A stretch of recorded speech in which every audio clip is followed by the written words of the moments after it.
Did you know some mammals can slow their metabolism to 2% of capacity by hibernating, and yet wake up ready to go? You're listening to Wild Engineers, decoding nature's intelligent designs in your coffee break. Let's dive in. Every hard-working system needs downtime. We sleep when we're tired. For most of us, we shut down our computers, send our vehicles for a service, and refresh building assets.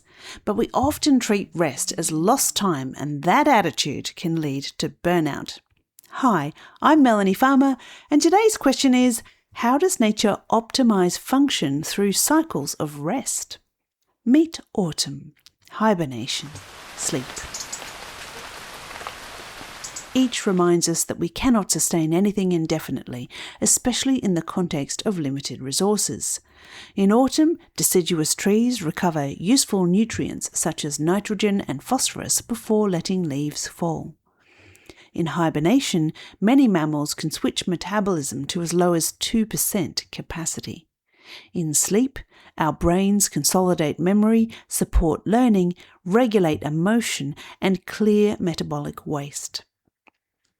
Across these examples, the mechanism includes reducing activity to conserve resources, recovering value and repairing damage, releasing what is no longer useful, and preparing to return to growth. Nature's adaptive cycles here are anticipated and optimized for good. Engineers already understand planned shutdowns. We take assets and systems offline to regularly inspect, clean, repair, update, and return them to service. We do this because continuous operation without maintenance creates unseen risk. We could apply the same logic to our organisations as a whole, our projects, teams, and thinking. Inspired by autumn, we ask, what should we release and make obsolete? What value should we recover and recycle?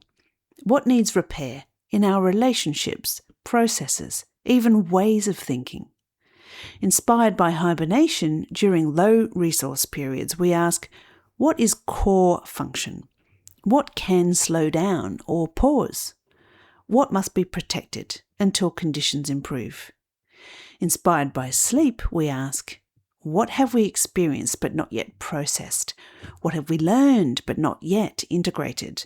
Where would a pause improve the quality of our next decision? In this way, we apply nature's insight that renewal is necessary and expected in order to maintain integrity over the long term.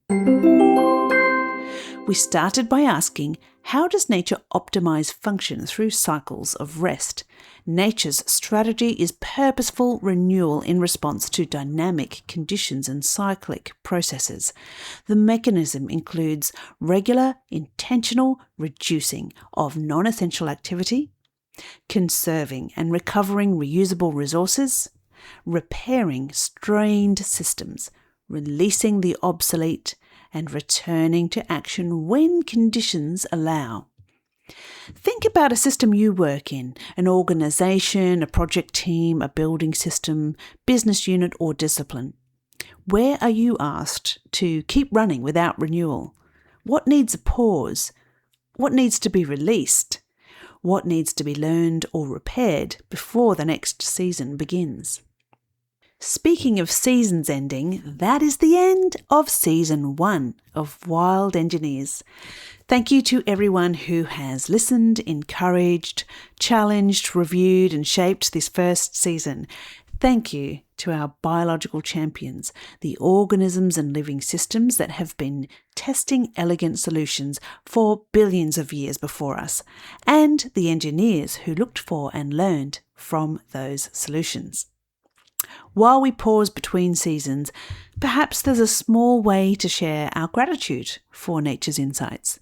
Plant something native, donate or volunteer to protect the habitat of a species you love, perhaps share an episode with someone who designs, builds, teaches or leads in engineering, or simply spend time outside, quietly noticing nature's genius. I'll be doing the same, taking a seasonal pause to reconnect with nature and to keep learning from it. For Season 2, 2027, give me your engineering challenges in the comments. I'll look for strategies in nature that might help us think differently about those. And when you do face your next challenge, try asking how nature would do it. In the meantime, enjoy this period of rest and reflection, everyone, and see you in the comments. Stay wild, and thanks for listening.